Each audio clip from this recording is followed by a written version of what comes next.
You can even go and do something about plumbing. Yes. I know somebody who did something about plumbing. Welding. He's flying Nigeria every day now. Yes. Because it opened his brain about the opportunity that there is. Yes.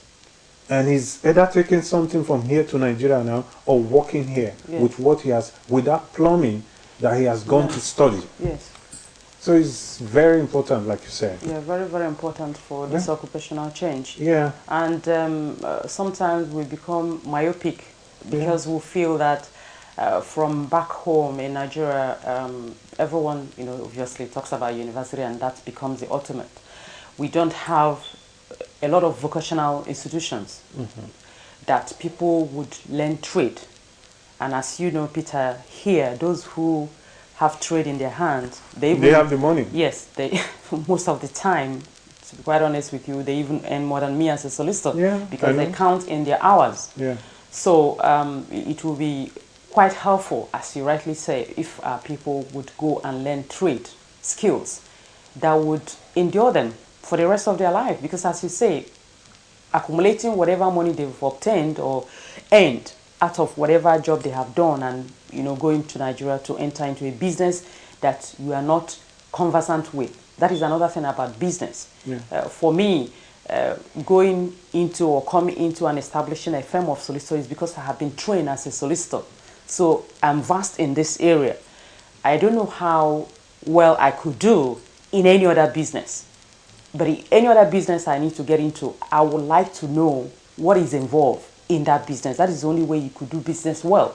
Because if you're giving your money to someone who knows the business more than you do, is whatever that person tells you, you're going to take. Yeah. Because you don't know much about it. But as you said, the man you referred to who had done plumbing, I'm sure before now he wouldn't have thought about it. No. But he decided, took the horn by the bull bull, by the horn, the bull by the horn, and then decided to go and do that plumbing, and he's reaping the reward now. He's reaping the reward. Yes, and that's the way it goes. People say, when am I going to finish? That shouldn't be the point. I don't believe that that's the point. Because if I'm in school at the moment, if I thought about the time I was going to spend there, I wouldn't go there. And I don't really think about, the money that you are not making. Yes. You will make money. Eventually. But the point is, what you will not make if you don't go and get a training is that training. If you don't go into an institution or a shop where that training is done, you will never get it. Yes. But whatever you do, I know people who 4 years ago, women that I know went to study nursing. Today, they finished. Yeah. They are nurses. Yes. I've seen them, they're working in different places. Yes. But I've seen their friends who said then, when will I finish? Why are they going to school? At this stage, when are they going to finish? But they're still where they are. Like you said, whether you go to study law or you don't go to study law, you will be 47 anyway. Yes.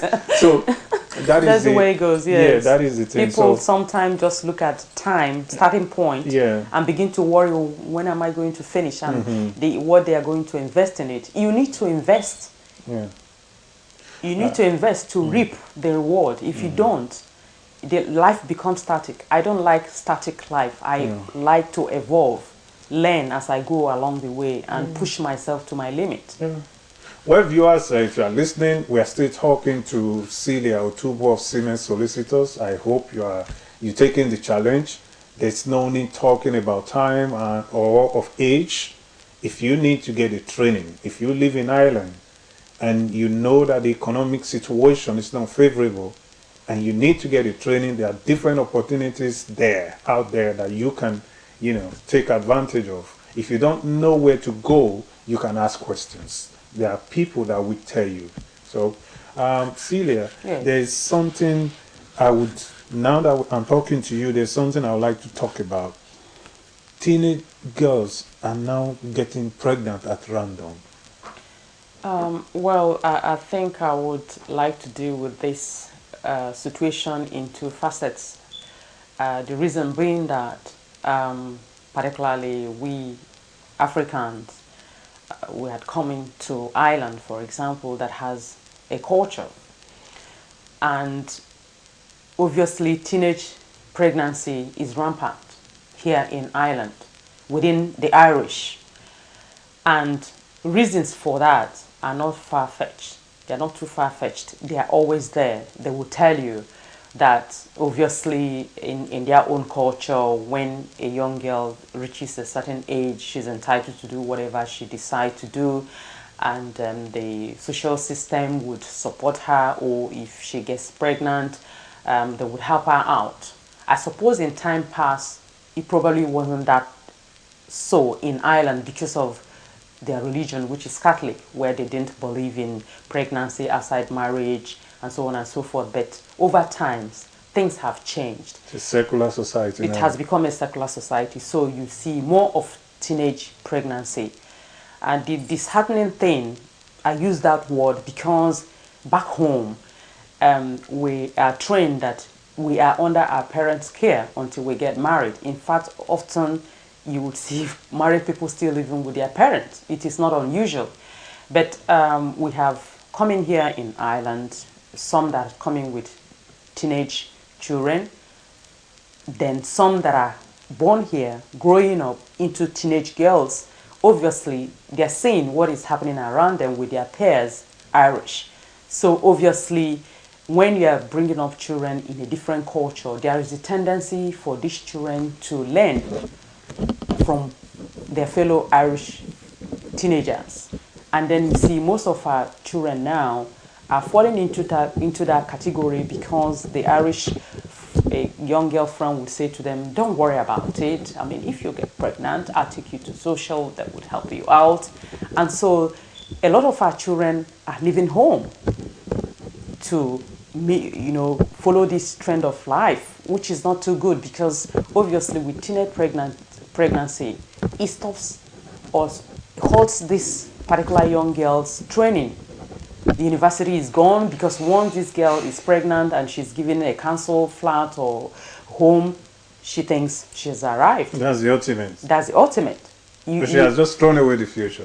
Future is gone because no more education, no training. And where are we headed from that situation? So I would, urge parents to be vigilant with their teenage children. I know that there are difficulties in terms of the social background that we have to deal with in Ireland. It gets worse when children are taken over by social because obviously the Irish that will foster them obviously it's difficult for us to expect an Irish foster parent to treat a black child as her very own. Because they don't even understand. They don't even understand the cultural difference. The cultural difference that we are dealing with. So it's most unfortunate, and one is hoping that this trend will be curtailed. And I would say, I don't know how anyone will view it. Where children are getting out of hand, please send them home.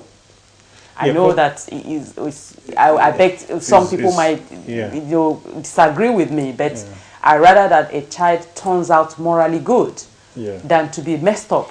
By the time you realize it is too late. Because I've dealt in family matters where by the time these children are grown up, they are not blaming their parents for allowing them to get out of their home. But talking about blaming their parents. Yes. Sometimes, don't you think the parents share part of the blame? Because you see parents, daddies and mommies who, because of the situation in Ireland, maybe they found freedom, they found money, they have money. Or you see, instead of parents planning for their children, what I have seen with some parents is that parents would rather use the money to prepare for the next party. They buy clothes, buy expensive gold, they are ready, they are counting the parties that they are going to this Sunday, the one they're going to next Sunday, but there are children at home who needs to go to school. Yes. Instead of their children seeing them doing something serious, all they talk and see is party. So these children think that life is that easy. And sometimes what do you expect when you see parents who are into easy life? So sometimes I think that could it be that the parents, they've just created a kind of culture for their children, that this is the life they should live? Yes. Well, all I can say is that wouldn't be too good for the children's upbringing if that is what the children are, saying all the time, which is why I talk about us getting training, being at work. Because believe you me, Peter, if you are busy with work, of course, sometimes we need to socialize from time to time. Yes. We'll socialize, Yes, but there's no problem the habitual socialization of every week, of buying clothes every week, of buying jewelry every week, to a go to party, whilst one is neglecting one's children upbringing, it is something not to be written home about at all. Because if a parent or two parents are busy with studies, believe you me, the man you mentioned, that's the culture the children will take. Yeah, that's what they will take. I was telling a friend of my kids, that their fellow, obviously, we're saying to them, classmates, oh, you read a lot, they read a lot, and one of my sons went, you don't know who my mom is. My mom has this degree, my mom has that degree, my mom has... So if I don't read, what am I going to tell myself? So I was, quite surprised the day my son said that he was saying this to somebody else, because I didn't realize what I was setting up for them to emulate, so to say. So now they see me as their idol or as their mentor, because they go, oh, my mom is a learned woman, so I must read. So if parents will take it upon themselves, like I said, obviously everyone wouldn't go to university, but if you have a training, any sort of training from any level that you can rely on, that the child will look up to and say, oh yes, my mom is a nurse, my mom is a teacher, my mom is a carer, anything at all that one is interested in and want to become, it helps the children a lot. And to neglect children over parties and jewelries and clothes, it is not advisable at all, because the children watch. You think they are not seeing. No, they see. And they look.